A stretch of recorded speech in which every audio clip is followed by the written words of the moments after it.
Out of all the things the Godfather, Pat Riley, said on Monday, I was a little bit surprised that this was most people's number one takeaway.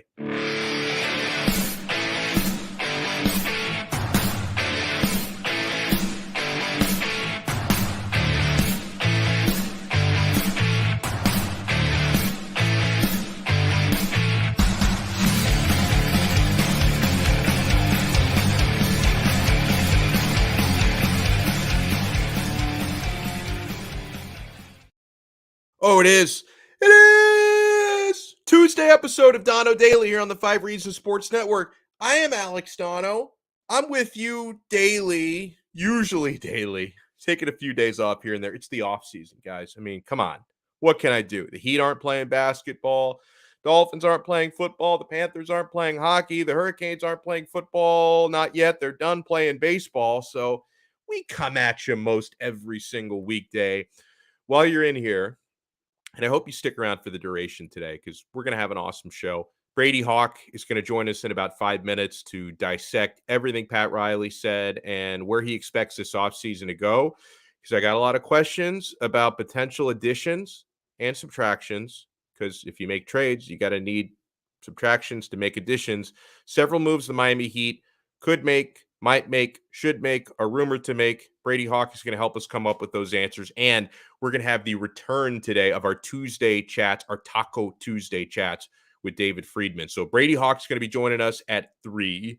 Dave Friedman is going to be joining us around 3:15. In the meantime, smash that like button. Hit that like button. Make sure you subscribe to 5 Reasons Sports on YouTube. Hello to my guy, Shake Money. Hello to Bromar Smelly. Hello to Anthony Moulet or Mullet. Either way, hello. Hello to our guy, David. Donno, you just mush any results of the Pat Riley challenges as bad. Good job. Well, I don't know. Maybe I don't like Tyler Herro. Maybe I don't like Kyle out. I do. I'm just, but yeah, I do have that mush factor. Anthony says he loves Pat Riley's exit conference. There were so many nuggets that came out of it. I was a little bit amused and surprised that out of all the things that Pat Riley said on Monday, by far the most shared, written about, retweeted, tweeted headline was that Pat Riley said, yeah, I'm not retiring, not going anywhere. They ask him that every year. Like ever since Pat's been in his 70s, probably even when he was in his 60s still, every year, 77-year-old, now 77-year-old Pat Riley gets asked, because you have to ask the question, like, so, Pat, you sticking around? Hell yeah, he's sticking around. His response was funny. He said he's not going anywhere, and quote, I'm 77 years old right now. I can do more push-ups than you can right now. What does he think he is? Izzy Mandelbaum from Seinfeld? You think you're better than me? I can lift this right over my head. Mandelbaum, Riley. God, I hope you guys still get the Seinfeld references, by the way. I really start to fear that the more time that goes by, I can no longer make Seinfeld references because for some people, let me know in the chat, guys, if you still enjoy a good Seinfeld reference, because I know a lot of people who just, they're in their 20s, early 30s, just don't watch it, didn't watch it, haven't watched it. Anybody who like grew up in the 80s and 90s like I did, all about Izzy Mandelbaum. You think you're better than me? Like he got challenged. Yeah, you go, Shake Money. So you think you're the number one dad? David says Pat can definitely do more push-ups than me. Look at him.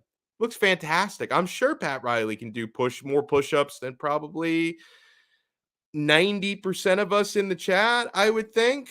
So, yeah, I thought that was funny that, like, the number one takeaway from everybody is, 77-year-old Pat Riley is not retiring. He's not going anywhere. Like he said, he still has unfinished business, and he wants to see this rebuild through. I don't think Riley is going to decide to walk away unless and until Miami is either hoisting the O'Brien trophy or at least Pat feeling like they're in a good enough position heading into the following year that they should be hoisting that. And I've landed the whale that I need to land. I've just made the trade that I needed to make to leave it in the hands of Spo and Andy Ellisberg and Pat's son, and then I can confidently walk away. He doesn't feel that they're at that point yet. I always kind of wonder, looking back on the recent history, I always wondered if, after that, what was it, 2013, 2014, when the Heat lost to San Antonio in the finals, and it ended up being like the really bitter end to the Big Three era. I personally don't believe that LeBron James would have left that summer had the Heat won the title and not, gotten smoked in the finals, basically. And if they had won that championship, it would have been a three-peat. And if LeBron would have decided to stick around, I always wondered if that summer 8 years ago, if things had just worked out a different way in that NBA Finals, if at that point Riley would have said, you know what, I'm good here and I can just go chill at my house in Malibu and just live the rest of my life. But I think ever since that ill-fated NBA Finals, and then LeBron ultimately, walking away with his tail between his legs as he did back home to Cleveland, he spewed that BS narrative. I think ever since then, Riley has felt like there is unfinished business. I always feel like I have unfinished business with our first guest of the day because I don't know. I love talking to him. Every time we end a conversation, there's just more to talk about. Brady Hawk, hardest working man on 5reasonsports.com. Good afternoon, Brady. How are you? Doing good. How about you? I'm doing really well. Do you think Pat Riley, and you're in the prime of your life physically or just entering that, do you think you can do more push-ups than Pat Riley? Probably not. He's intimidating. I wouldn't count him out of anything. Like, I'd probably take Pat Riley over me in any competition. Like, just because the way he says it, the way he talks, he just has something about him. I don't know what it is. Now, Riley, he excuse me, he offered challenges to multiple players on the roster, which I always find it to be like the best thing when Pat Riley does these sort of state of the heat addresses at the end of the year. Let's start with Tyler Herro. Okay. He said, if he wants to be a starter, we will see in October. It's something you earn. Come to training camp and win it, he said. He said the key for Tyler is to become a two-way player. He says you have to improve in certain areas of your game. I saw improvement in his defense this year. He's got quick feet. He has to get stronger again. Add another 10 pounds of muscle mass. He still has a lot of upside, Riley said. So is what he's saying there accurate, Brady? And do you think Tyler Herro is going to become an even more complete two-way player? Will he answer that challenge? It's tough to say because I think the theme of the Pat Riley presser, like, he always comes in with a certain theme he wants to get across. And the one he was getting across was that defense over anything. Like, defense over anything on this team, in this league. Like, everything about it was just defense, defense, defense. And he brings up these players like Tyler Herro, Duncan Robinson, Max Strus, and talks about them needing to improve on that end. I don't know if Tyler Herro can become a two-way player. I think he needs to become serviceable in a way where if he is hunted, he can hold his ground a little bit. I just can't see that being the thing. And something we talked about on 5 on the Floor last night is I don't think we'd be having this discussion if he carried over his regular season averages into the playoffs offensively. We wouldn't be having this discussion. Like, if you can uphold how great you are on the offensive end, then it's not as big of a deal. But when you have that tail off and you kind of decline in a way with your offensive numbers, then it becomes a bigger problem, and then it's a little bit more of an eyesore. So I didn't have a problem with that. I think Tyler was pretty much aligned with a lot of the stuff, like 10 more pounds of muscle. He was focused on that. He could probably in the upper body, just trying to embrace contact at the rim. And the starting thing, I would say he probably has earned it in a lot of ways, I guess, in the terms of his the way he's performed in comparison to a lot of the two guards on this team. But that's just Riley's way of challenging guys, and he's going to challenge them. He said it about Gabe Vincent when he was asked about being a rotation player, and he was like, well, come to training camp and earn it. Like, he wants everybody. He wants Jimmy Butler to come to training camp and earn it. That's just the way he is. So I didn't have a problem with it. And I think if Tyler Herro is on the roster come training camp, I think he probably is starting at the two guard. So let me ask you real quick before we get to more basketball, because we're joined here by Brady Hawk, who's almost 20 years younger than me. Before you hopped in, I made a Seinfeld reference because that's just something that I do. I feel like most of the people in the chat got it, and they say, "Yeah, you can continue to make Seinfeld references." But again, you're almost 2 decades younger than me. Is that a part of your life at all? If I were to make a Seinfeld reference, would you get it? No, not one bit. If I could be completely honest. No, I wanted honesty. Yeah, I Even though can't. you're one of my favorite guests, your age group, I don't think is our target audience. Like a little like, and you're one of my favorite guests. And you have as much basketball knowledge as like a lot of 40-year-olds do, but what are you, 19, 18 still? How old are you? 19. 19 Wow. today. Wow. So you're 18 years younger than me. Wow, it's crazy. Listen, I have forgotten more about Seinfeld than you will ever know about basketball. That's how much I know about Seinfeld. Well, that's good to know. Then if I have a trivia question, I'll just throw it your way. Yeah, exactly. All right, so let's get on a few more of these challenges that Riley offered. He talked about Kyle Lowry's conditioning. Now, when Spoelstra spoke after the playoff exit, I thought he was, maybe a little bit more, I don't know, making excuses, or at least a little bit more understanding about like Lowry's battle with, various injuries this year and stuff, and maybe writing off like his lack of abs a little bit. Riley didn't seem to be as flexible on that. So, and I know at least for this summer, like Kyle Lowry is not tradable. So anybody thinks, oh, let's just get him on there. He's going to be on the team next year, Brady. So do you think he will answer that fitness call? I think he will. I think that he kind of has to in a lot of ways to not only appease this Heat organization and team, but to appease himself in terms of being ready for the real season that he called it. He needs to be ready for that in terms of physically ready. Like a lot of young players, they take this time to get ready and kind of get better on their skills or improve in a certain area. This is more physical for him.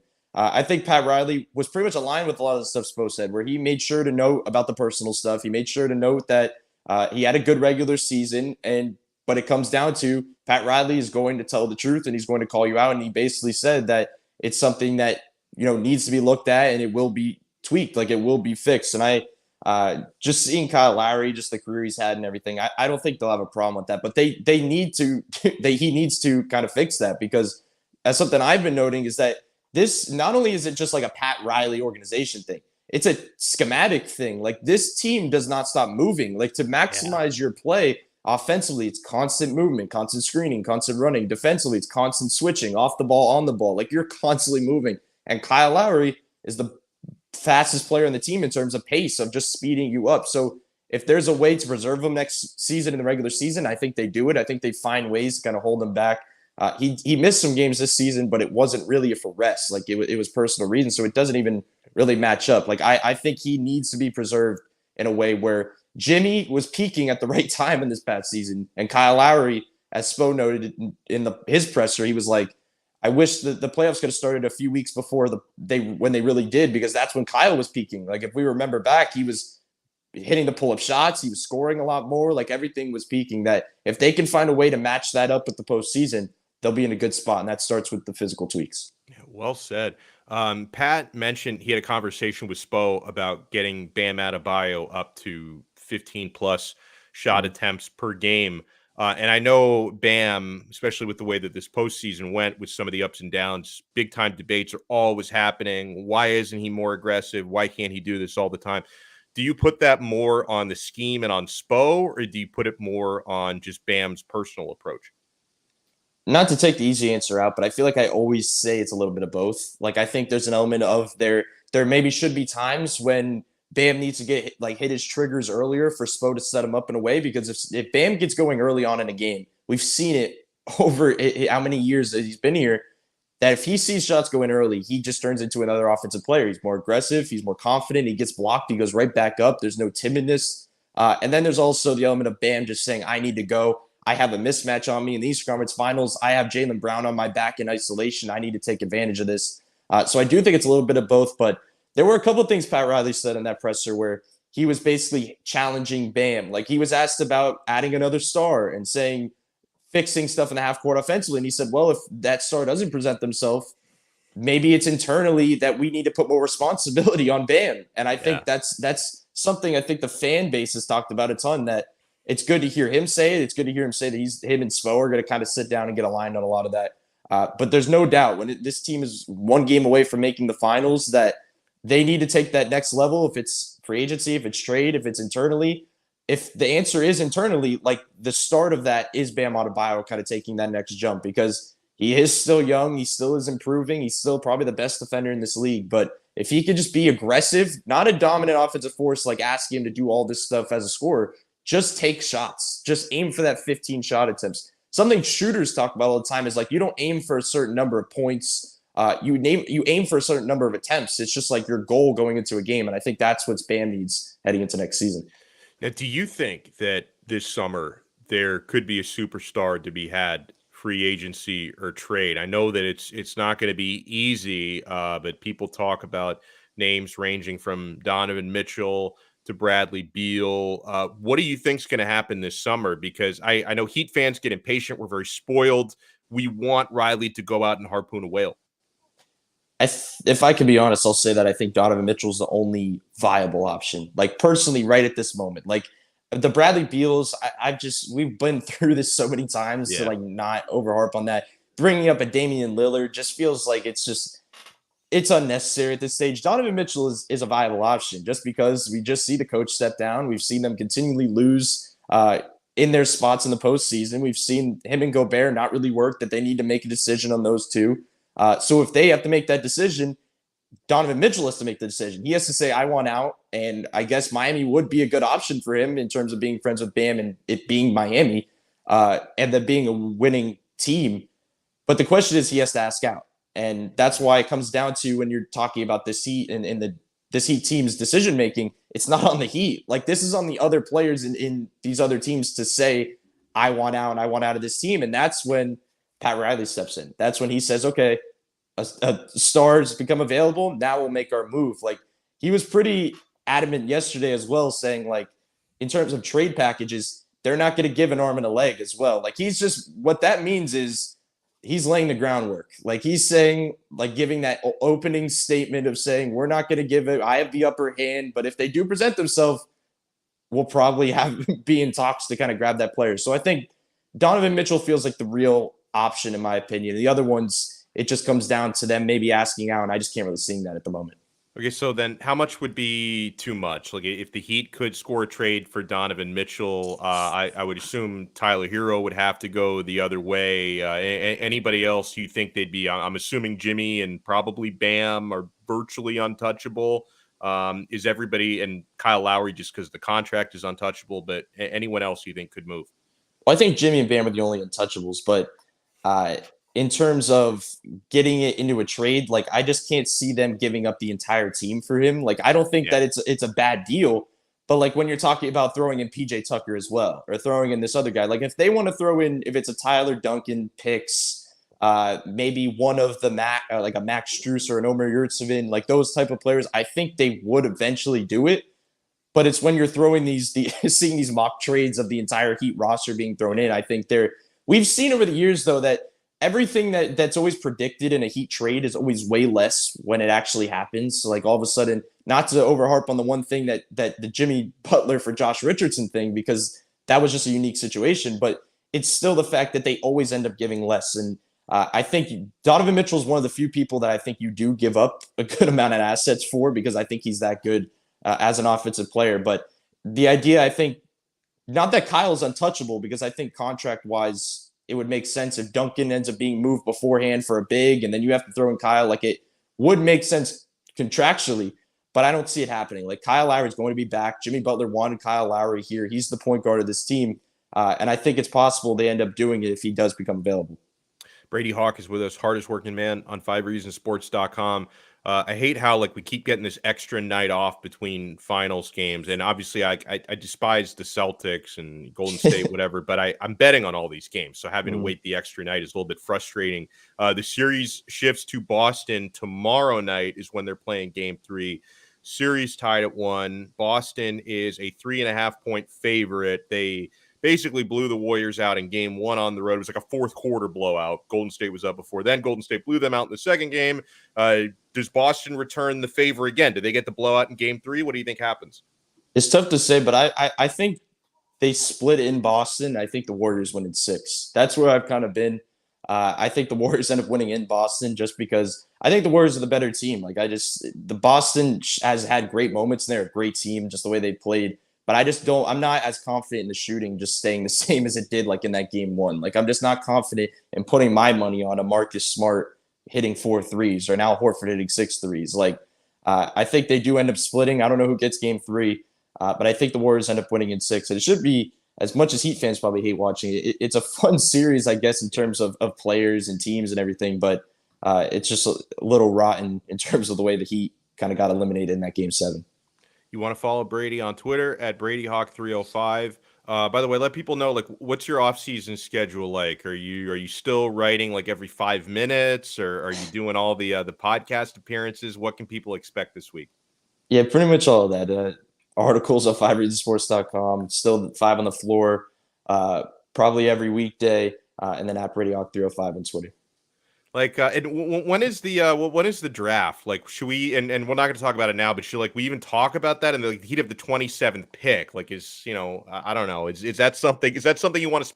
I think it's possible because I think there's some good options I've already looked at, and it's pick 27. Like it's not like a second round pick. But Right. the way Pat Riley talked about it yesterday, I know. didn't sound like he was too attached to it. That's all I'll say. Like he did not seem like he was too excited about that pick. And it's funny because he's talking about like there might like not being great players in that 27 range. Half their rosters undrafted.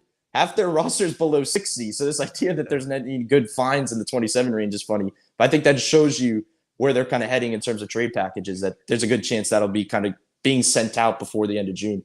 Well, because Riley knows back end of the first round, a bunch of losers. You want to find the great players, you find them in the G League. That's what Right. Riley has figured out. Brady, thank you so much, man. Enjoy the rest of your week. Appreciate it. Thank you. Awesome job as always. We're going to bring in our guy, Taco, in just a second. Before we do that, and we're going to talk about prize picks with Taco in a few minutes, but guys, I want to talk about the official sports book of Dono Daily. That is betus.com. Full service sports book, fully available in Florida. I'm jonesing for my next NBA Finals wager. I've actually been on a heater. I'm sure I just mushed it by saying it, but I've been on a heater playing international soccer games this week. I won a bet on Finland today. And I've also been on a heater playing blackjack on the site. Yeah, people forget it's not only a full service sportsbook, they got a full online casino at betus.com. And I've been doing well playing dollar hands of black. I'm a high roller, as you can tell. Dollar hands of blackjack. I'm up like $37 so far this week. I got to keep that hot hand rolling, man. You can find all this and more, including live betting, at betus.com. And make sure you sign up with our code 5RSN125. That's 5RSN125 because they're going to give you a 125% bonus. You can bet sports, horses, play in the full casino. You can access all of it on your smartphone, by the way. You bet, you win, you get paid. BetUS.com. All right, is that the Prize Picks cup there that you're drinking out of? You drinking the Prize Picks Kool-Aid? That Kool-Aid, man. You can't. You caught yourself talking about that heater. I got this in my other hand. What is that? My daughter's little toy. Oh, that's Flounder. It's a little flounder. From The Little Mermaid. I'm gonna try and not flounder here. Da-dum-dum. Now, I like it how we got both of our kids. We have them watching the classics, right? Because I don't want to be that parent who only has their kids watching the cartoons that were made yesterday, right? Like you can only watch Frozen and Encanto so many times, bro. Like you have to dig into the vault. My kids watched The Little Mermaid. He's watched Aladdin, Lion King, Beauty and the Beast. Like I want to, if nothing else, I want to not only allow my 4-year-old son to have hopefully a great childhood, but I also want him to relive my childhood. Like that's the type of parent I am. So you're just gonna live vicariously through your kids. Essentially, it's like a what second you're saying. chance. Yeah. So what sport are you gonna try and get him to play? I've already got him playing not very well, but I've already got him playing soccer. He enjoys going.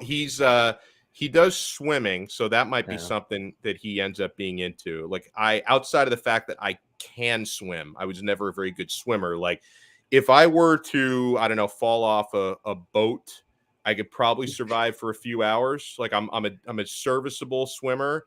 I want him to be like an Olympian. Whatever's going to make me the most money, I want my son to be. And I don't know. He Big- seems to. There you go. Yeah, he seems Yeah, to no, kind of that enjoy was it basketball. right there, right? Yeah, pretty Yeah. much. Yeah. So what sport did you play? Because like for me, it's my son. I would like him to play baseball. That was my thing. Yes, soccer was the one that I played the most. Okay. When I was really young, I played baseball, and I was into karate as a kid. But then the only one that I played like into high school was soccer. I played basketball in elementary school. So I were had you an the out. Karate Kid? Is that what you said? Yeah, I was in karate. Yeah. You were the Karate Kid. That's what I thought. I was Like, the Karate Kid. Yeah. I got kicked in the face though one time. Was it Mr. Miyagi? In the dojo? No, So- it was this kid Jonathan who was like, you can always tell even when you're 9 years old. There are some kids that you could just tell have like the athletic gift, and like the kid had like a 6-pack at 9 years old, and he freaking kicked me in the face, and then I don't know if I ever went back to class after that. So did he kick you because he had a 6-pack? Yeah, I was jealous of his 6-pack, and he You kicked were me. yelling at him? Yeah, No, I I'm mean jealous it too. was some kind of like a training situation. Like we weren't even supposed to be like actually hitting each other. It might have been an accident, or it might have been something I said. You did something to this kid. I know you did. Surely did. Yeah, He was for sure. bigger than me. Like he was like the size at 9 years old than I am now. It's like a Chihuahua. You gotta, they're the loudest dogs there is. That's right. That's right. More bark than bite. So let's start with your outlook of the offseason for the Heat. When you hear, Pat Riley challenging Kyle Lowry's fitness, challenging Tyler Herro's overall game, challenging Bam, and also challenging Spo to get him more shots. Is all of this going to work out for Miami, or do they still need to go out and add another superstar? So first of all, from what I hear, Tyler Herro's game is strong.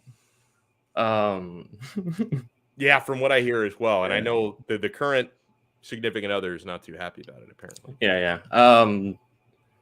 Kyle Lowry. I don't know. I saw that and it didn't click to me during the season, but like it makes sense if you look at him. Probably didn't make that 18% body fat. Yeah. Look, you and I have talked about this a lot. Like, I think to sum it up, like we're all about winning, and like we think at some point trading Tyler is probably the best idea. His value is as high as it's gonna get. Probably just won 6th man of the year. I mean, it might get higher, but like you got to sell at the right time, right? You got to sell high, buy low. So whether it's a Beal or Donovan Mitchell, give me some of that. I was thinking about this right before I came on. I almost didn't want to say it, but James Harden, what's his contract situation? Oh my God. I don't know what his contract situation is because I have not allowed myself to look it up because I don't want that smoke. There's too many strip clubs down here. Many strip clubs. I want that smoke. Too many croquetas. There's his. Tell me, listen. The situation is this, right? The guy, he's a star in the league. Like it or is not, he still? He was a star. He was a star. Injuries, okay. He still has star abilities compared to guys that you don't know. And I feel like with him, you still have room to get back to somewhere closer to where he was rather than get worse. The Heat are a culture team, and I've said this forever. Like, why is it someone that we can't bring in and culture wouldn't work with him, right? So he's trying to somewhat resurrect his career. The Heat like guys on discounts and guys that are kind of in that situation, right? I mean, look where Jimmy was in Minnesota, right? It's not unimaginable that they could take him in and he could be the guy who can ball handle, score, get to the. I mean, I said this to Ethan. Everyone gets on Harden for the fouls. Dwayne Wade did a lot of the same shit. And we liked it. Oh yeah, absolutely. My son's name is Wade. Like, I loved it. I'm not going to get awesome. on Harden. What am I supposed to say? So here, my thing is like I understand what you're saying about the culture, but I think there also has to be a want and a willingness of the player to be part of it. Like I think Heat culture, it's not strictly some magic that's going to turn anybody into like a hard worker with 4% body fat. I think you actually have to want that. And like Jimmy wanted that. Jimmy keeps his body and his mind in that sort of shape anyway. Like I don't think James Harden, knowing what everybody knows about the Heat's regimen, I don't know if he wants to be part, like the same way I don't think Carmelo Anthony ever wanted to be part of it. I mean, like how many times over the years was the Heat at least loosely linked? It's like, oh, maybe Carmelo will want to come here to make a move for I think Carmelo was like perfectly happy to eat donuts after practice. And I kind of feel like Melo at that point in time, though, was like more thinking he was still in the prime of his career, didn't want to be that, with LeBron and Wade. And I mean, it didn't make sense there. But look, I guess I'll go to the default answer of, do you think that Riley was interested last year or whenever that was in Harden? I think he was. I think that the interest may have been a bit overblown because just a lot of people wanted it. And so, we all know what happens with the news cycle, but I think he was interested. So if they can't, let's say they don't get Beal, they don't get Mitchell, he stays, whatever. There's nobody else left, and it's Harden or stay the same. Yeah. And it's Harden at like a discount, and he wants, like, he's motivated. Now, here's a question for you. I think I may already know your answer. I don't know if I know the answer from the people in the chat. If you could have one or the other, would you rather have Harden or Kyrie Irving? Which one's going to play more, I guess? Like, that's up to you. That's not for me to decide. That's for you to decide in making your answer. I don't know. I think Kyrie, look, I'm a Harden guy, but I think just in the sense of Kyrie, it's like, that stuff is not going to be an issue this year. There will probably be 17 other issues. That's exactly the thing. Like he's always going to find other issues. Like he's going to be very depressed about everyone thinking the earth is round and he's just, I don't want to play this year. Like, I don't know. But if you're in a game 7 against the Celtics next year, who do you trust more if they're healthy in a clutch game, need a big shot? Kyrie. Right. And this team needs that. This team, it needs, look, for me, they needed that extra score. They had Jimmy, a guy here or there, but the shooters weren't making shots. And like, you need someone who isn't dependent on a 3-point shot, who can get to the rim, who can get to the free throw line. Like, that guy can do a lot of stuff. So, yeah, I guess. But look, I think it's obvious Donovan Mitchell's like the number 1 target, right? I think you go all in for that. That's like the biggest. We talked about that forever, like the Dwayne Wade going to Utah, and it would just like be a picture perfect thing because it would make such a good story, right? Yeah, it would. It would. All right, let me ask you, what have you been doing this week on the old Prize Picks, prizepicks.com, Prize Picks mobile app, and guys, if you're not aware of this, you flash that cup for everyone to see. If you very, very subtle product play. It is there. Prizepicks.com or the Prize Picks mobile app. Actually, I use the mobile app a lot more than I use the prizepicks.com because like I'm on my phone all the time. It's like an appendage. It's a real problem. But when I'm on Prize Picks, you never get back to me in time. You have your phone on me at all times. You're lying to me. I am so engaged that sometimes certain people like yourself, don't take it personally, don't get the answer right away that they're looking for. Don't take it personally. See how it is, Donno. I see how it is. PrizePicks.com, PrizePicks mobile app. It's so quick and easy to use. Sign up, and when you sign up, use our code 5. And hold on, I think I have the in case anyone needs a visual aid here, FIVE. When you make your first deposit, use our code, spell it out, FIVE, and they're going to match your first deposit 100%. Up to $100 with our code FIVE. Prize Picks combines my love for fantasy and parlays. You simply select 2, 3, 4 players, predict if they're going to go over or under various fantasy projections and stat projections, and you win real money. And it takes me less than 60 seconds to make my selections. I'm sure for a Jedi Knight like you, Dave, it probably takes you like 8 seconds to make your selections. That's what she said.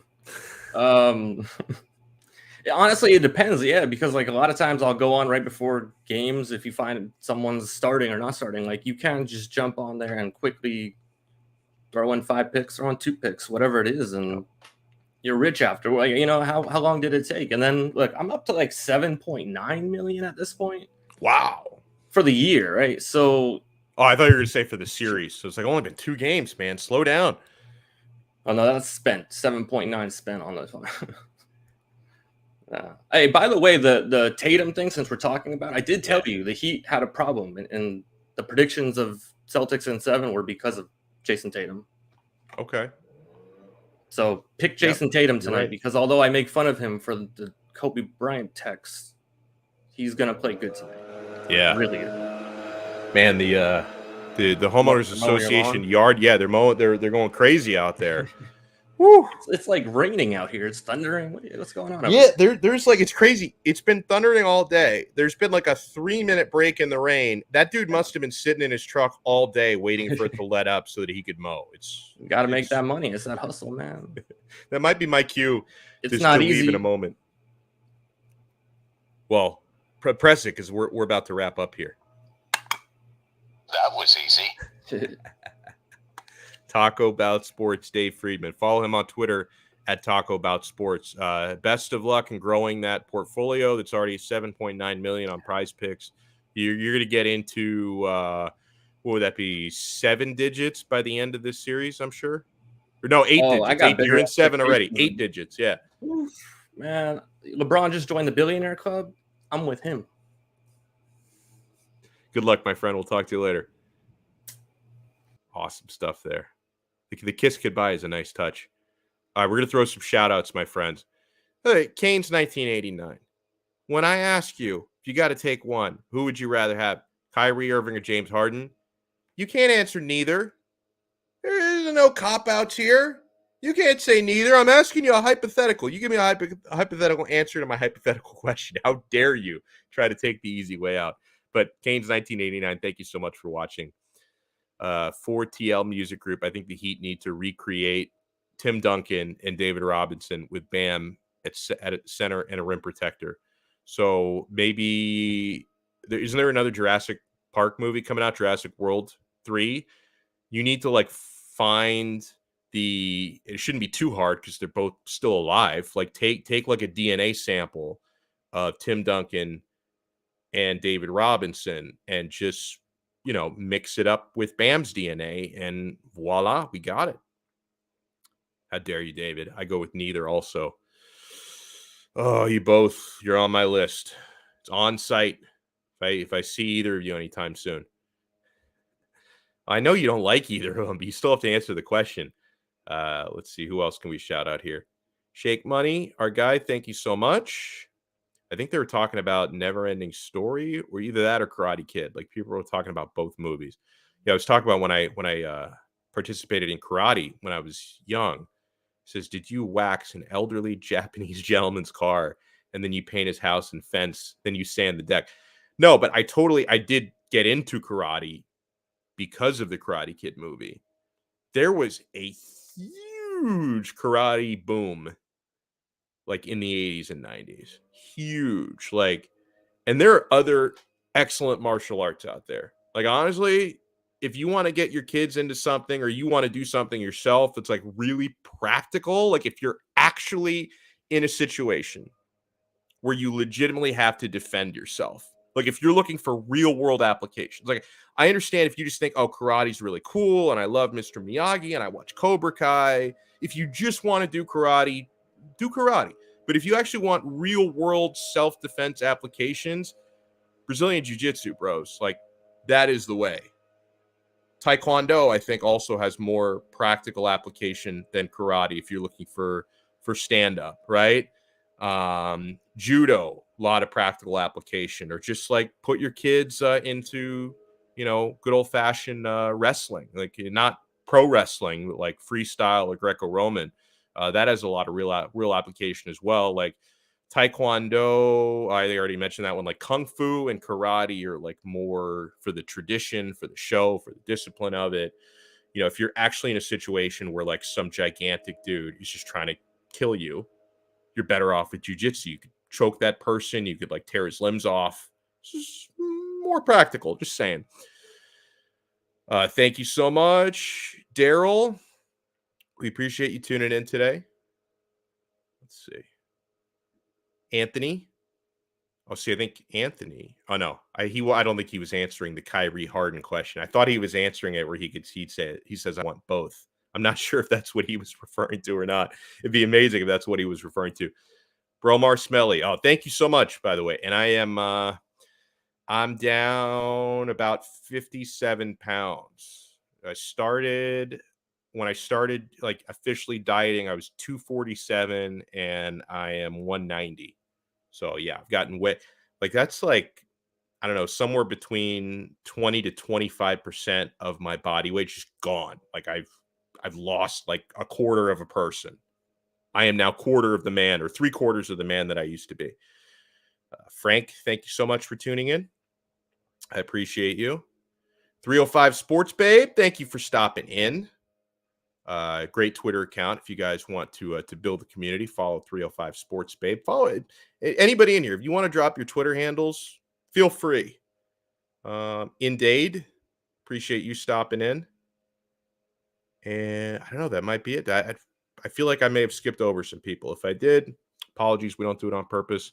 Yeah, we will talk to you guys again tomorrow on another episode of Donno Daily streaming. By the way, I know my camera's shaking.